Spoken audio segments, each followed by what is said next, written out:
আপনাদের কাছে প্রশ্ন একটাই যে ক্রিকেটারদের আসল শক্তিটা কী। এখন আপনি নিশ্চয়ই বলবেন বিশ্বের যে কোনো ক্রিকেটারের তার আসল শক্তি হলো তার সমর্থকরা, আর সেই সমর্থককেই বিনা কারণে কলার ধরে মারপিট করলেন পাকিস্তানের হ্যারিস রাও।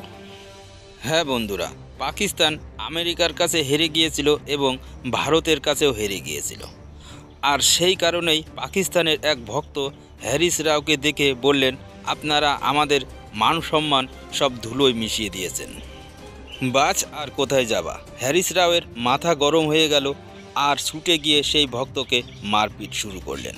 অবশ্য সেখানে তার স্ত্রী তাকে বাধা দেয় এবং সেখানে যত লোক ছিল সবাই হ্যারিসকে বাধা দেয়, কিন্তু কারোর কথা শোনেনি না, বরঞ্চ সেখানে গিয়ে সেই ভক্তকে বেধরম কলার চেপে মারপিট শুরু করলেন। আমি মানছি ম্যাচ হারলে ক্রিকেটারদের মন মেজাজ ভালো থাকে না, কিন্তু ভক্তরাই হোক আর অন্য লোকেরাই হোক আপনাদের সেই সমালোচনার সম্মুখীন হতেই হবে।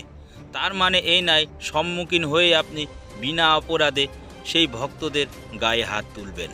এটা ক্রিকেটের জন্য জঘন্যতমই বলুন আর লজ্জায় বলুন, সবথেকে ঘৃণাতম কাজে। আমরা সমর্থকেরা আপনাদের ভালো সময়েও সাপোর্ট করি, আর যখন খারাপ সময়ের মধ্যে দিয়ে যান তখনও আপনাদের সাপোর্ট করি।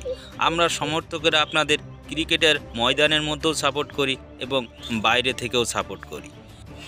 আমরা সমর্থকেরা আছি বলেই আজ আপনারা এত বড় ক্রিকেটার হতে পেরেছেন।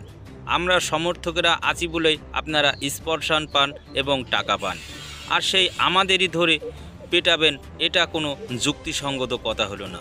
এই হ্যারিস রাওকে অবশ্যই শাস্তি হওয়া উচিত কিনা আপনারাই বলুন।